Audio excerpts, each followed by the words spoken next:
I'm still working on my word quilt. Oh, I still have to fill in the spaces with something that's going to be meaningful. There's the quilt on the wall, and I've added that piece on the side. If you recall, I've been using this page from a magazine to give me the inspiration for this quilt. That article on the left hand side is all about a yeast infection medication, and I didn't really want to make my quilt all about capsules and pills and vaginas and things like that. So I've just used text, general, generic text, as my theme for this.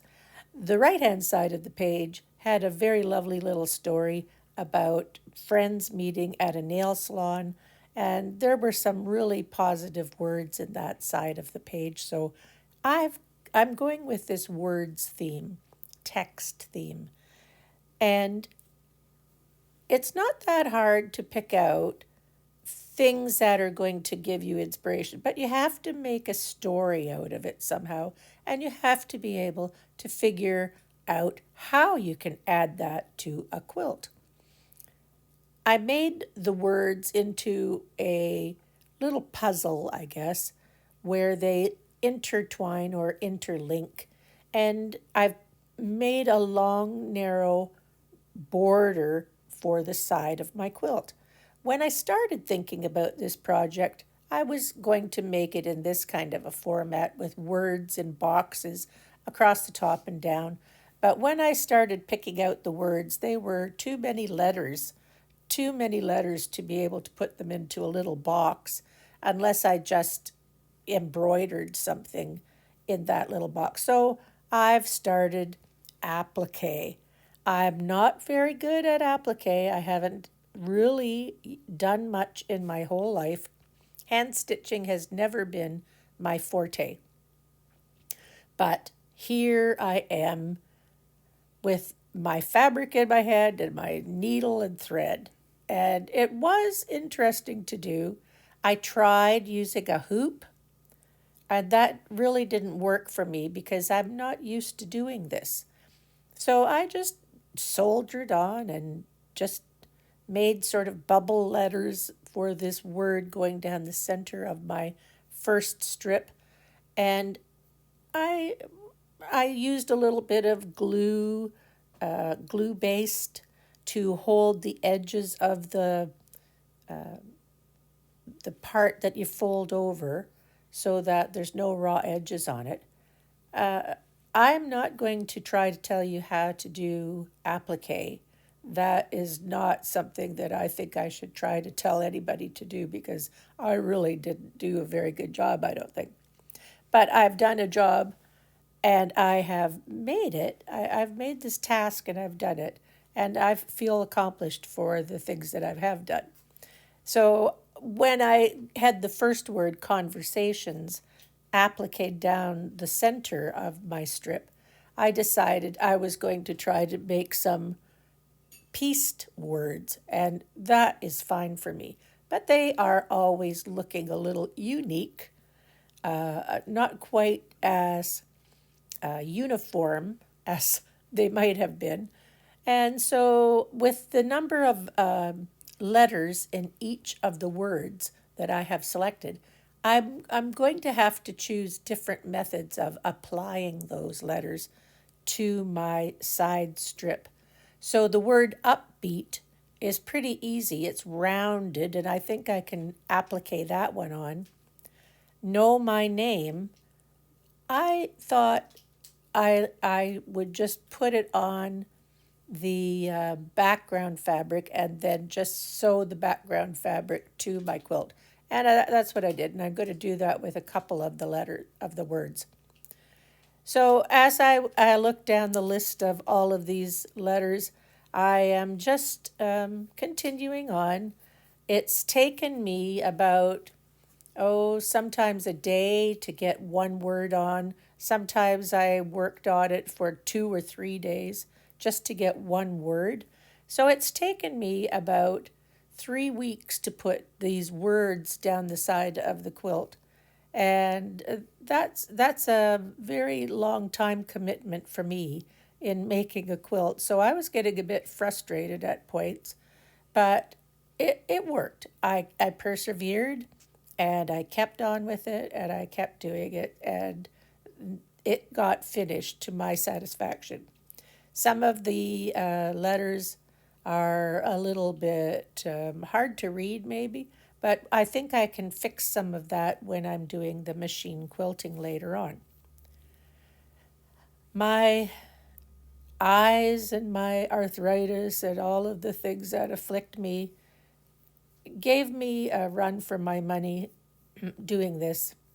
And applique will not be my forte in the future, but I am happy with the way that it did turn out.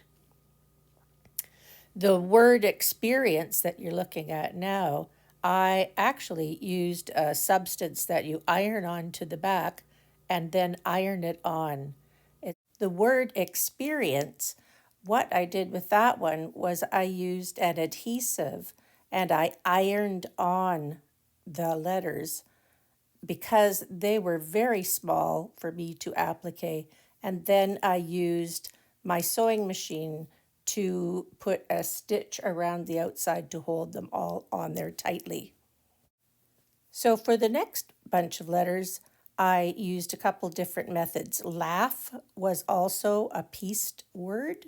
That was quite easy to do. The words were quite straight up and down. Spirit was an applique. Joyous was an adhesive. I ironed that on. And finally, the remember me at the end, I went back to piecing again because it was a lot easier for me to do that at the end. All in all, I tried a variety of different methods, and some of them worked better than others. That's for darn sure. So today I put all the pieces together. I added a border around it, and I went down to my friendly church down the street and used four of the big tables they have in their one of their rooms. And I put my backing down first, and then batting on top. All I do is use pieces of painter's tape to hold the fabrics nice and tight so I can sandwich all the layers together. So it took me a bit of time to sandwich all the layers together.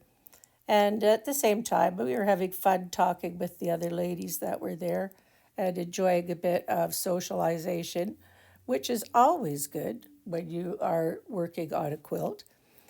And everybody came around and had a look at it and admired the things that I had done. So that was always nice too. So there it is. It's all sandwiched. Once I get this home, I can start to quilt it. I have to think about how I'm going to quilt this. I think I'll do some hand quilting, and that's another story. I'm not quite sure if I'm going to do that, but maybe I will. Anyway, I'm going to use my walking foot to do most of the quilting, and I will probably follow some of those diagonal lines in the first part of the text blocks at the side. And then on the side that the words are appliqued on, I think I might do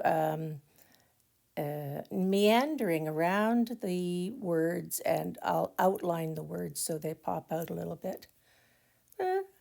It's not bad. I had some stressful days trying to figure out how to put these letters on, but for the most part, I think it's going to be a successful quilt challenge. I have tested myself over a couple of times trying to make something here that is going to look good. But for now, I'm at home and I am going to start quilting it. When I set up for machine quilting, I make sure that my quilt sandwich is nice and smooth. I use my hand to smooth over the places that I'm going to be quilting. And I have my pins in the sandwich to hold the layers together. When I have finished a section, I roll it so that the amount underneath the arm of the sewing machine is manageable for me to be able to hold. I start at the edge. I have a spacer bar on my walking foot, and basically I just make sure that my stitches start and end with a back stitch, because sometimes there's a time frame between quilting it and actually putting the binding on the outside. I take my time sewing. I hold up the piece that is hanging down on my lap so it doesn't get caught on the tray table of the sewing machine. But I always keep both of my hands firmly planted at the side, at either side of the needle. And that's how I keep where I am sewing nice and smooth. I don't really care about all that other stuff that's hanging off the side.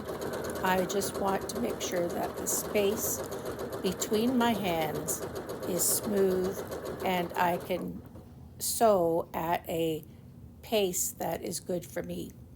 I always stop and start with the needle in the down position.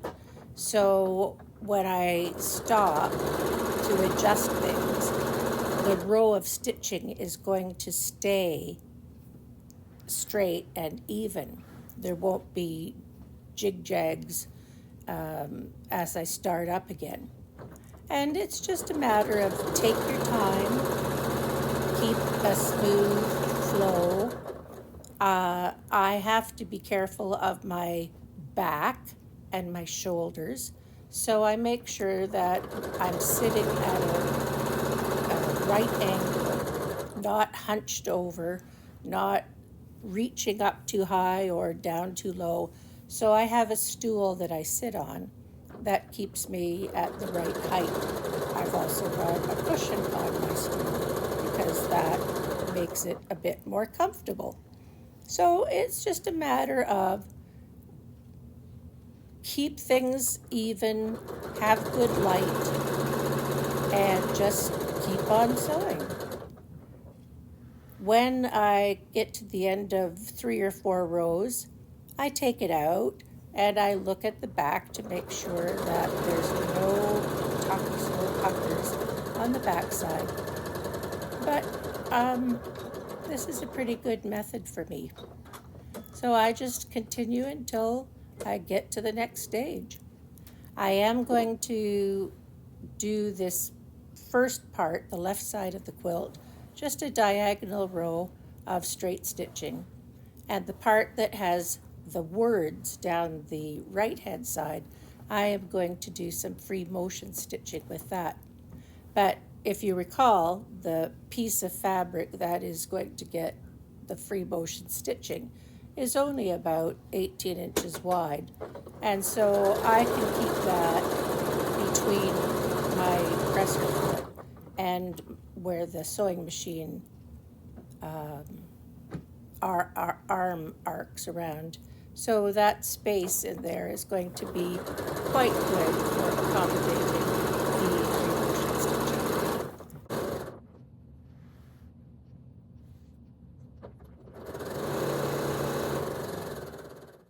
Today I'm going to free motion, and whenever I do a free motion stitch on my sewing machine, I like to set up a sample that I can just test before I actually sew on my quilt. And because I'm going to be quilting around a letter and lots of letters on my quilt, I just drew with a marker a letter G here so I can test my skills at sewing around the letters, because I don't want to sew through the letters. I want to sew around them to make them stand out a little bit. So whenever I'm doing free motion, I like to use this particular foot. It's got an open front so I can see where the edge of the fabric is, and so I can see exactly where I'm going. I set up my machine at my stitch length that I like, and on my machine I like the stitch which is 2.90.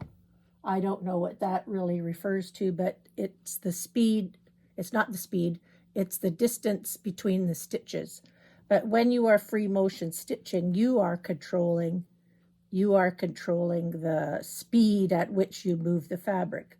And when you have a big piece of fabric like a queen size quilt, you have to be kind of confident where you're going to go.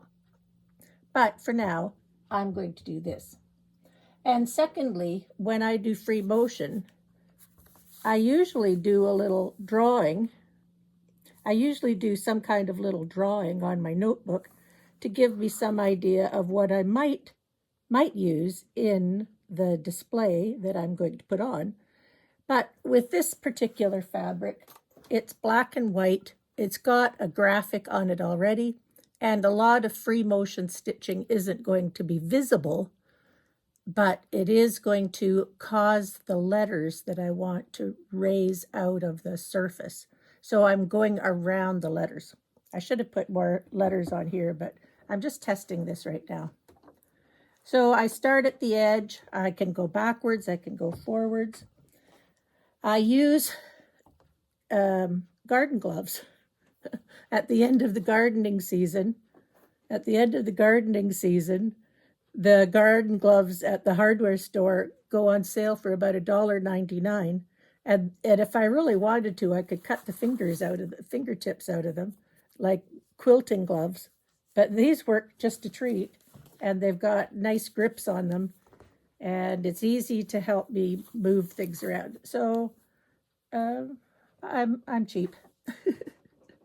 So normally when I start, I'm going to start.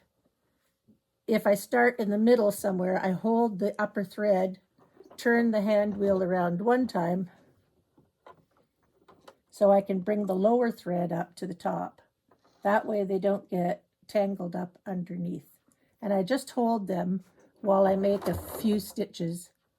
And I always stop with the needle down position. So I've got my stitch length sorted. I've got my open-toed foot on. Now I just have to do some practice stitching.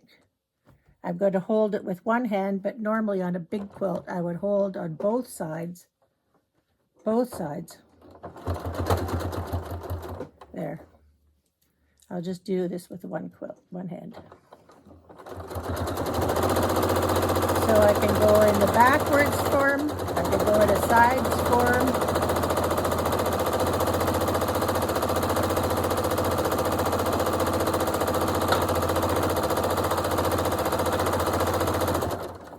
And when I do that, I just want to make sure that the stitches are kind of uniform and that the tension is correct. I look at the back and make sure that there aren't any loops at the back. But it's fun to do this, and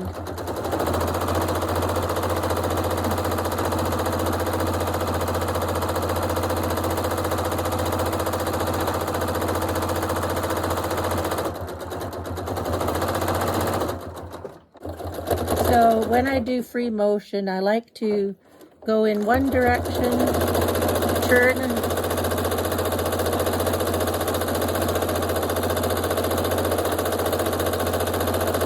just a continual roll.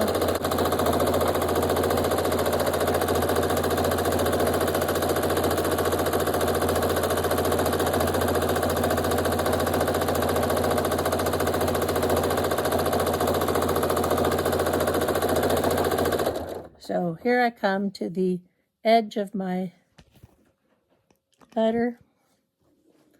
So I'm just going to go around my letter.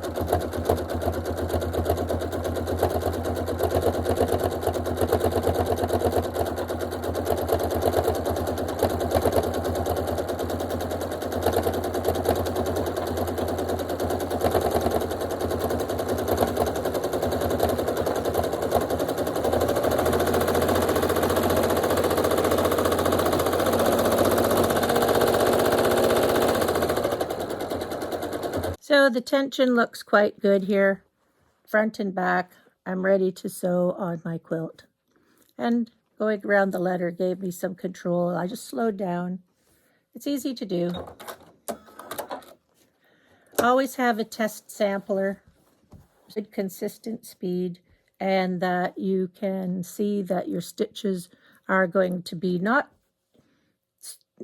straight lines, but sort of rounded, and you can control the motion with your hands.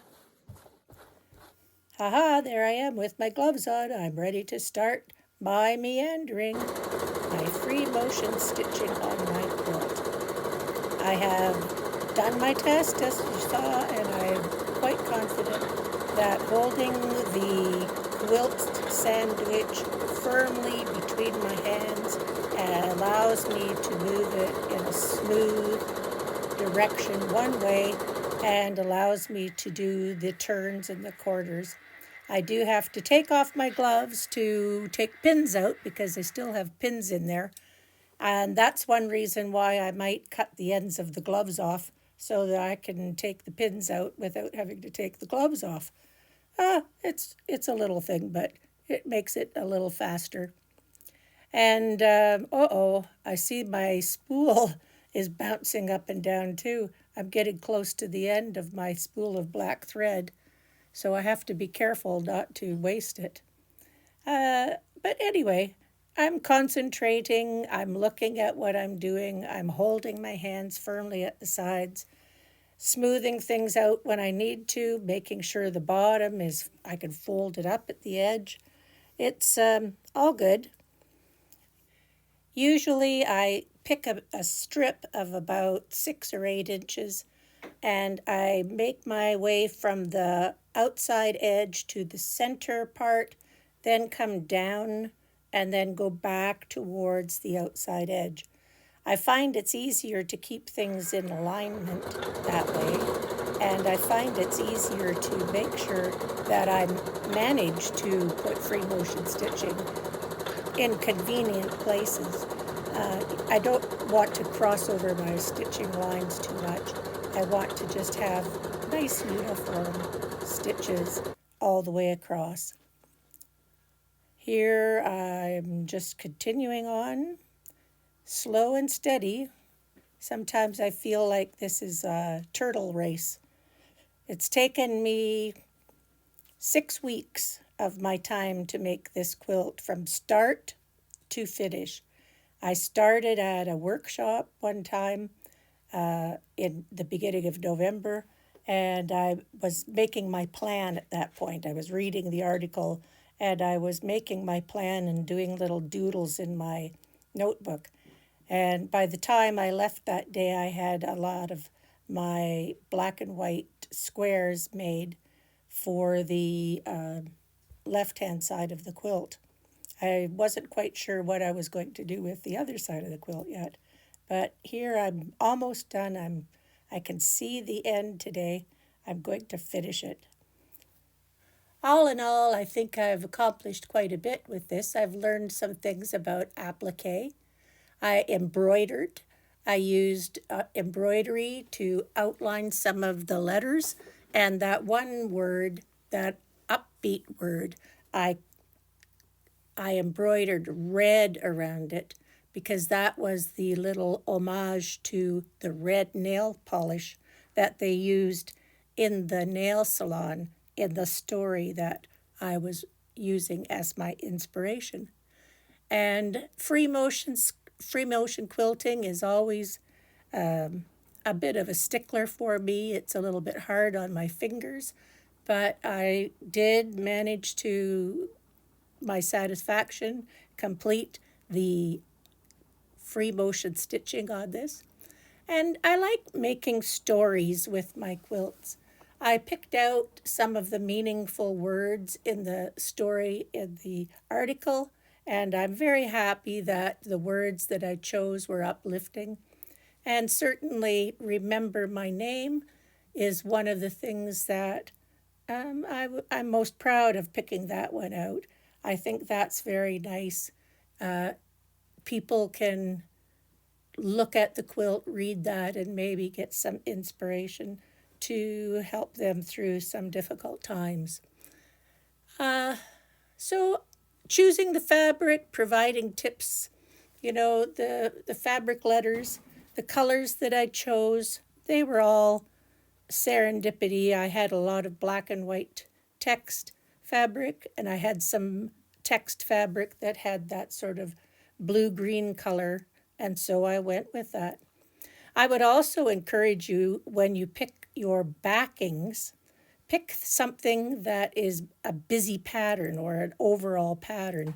The one that I'm using for this backing hides a multiple number of sins in free motion stitching. Even the quilt police wouldn't see the problems that I had with some of my free motion stitching by looking at the backings. I think that's really important. Pick a backing that hides a lot of those little errors. I know they're there, but I don't need to point them out to everybody. So if you're ever confronted with making a quilt that is a challenge, use it to your advantage to learn something new. Use it to your advantage to experiment with different techniques and unleash your creativity and tell a story with the challenge that you are making. I think the final quilt will be more meaningful to you. You will have learned something about yourself, and it's a very interesting and unique thing to do. So I hope you've enjoyed this video. I have certainly enjoyed making this quilt.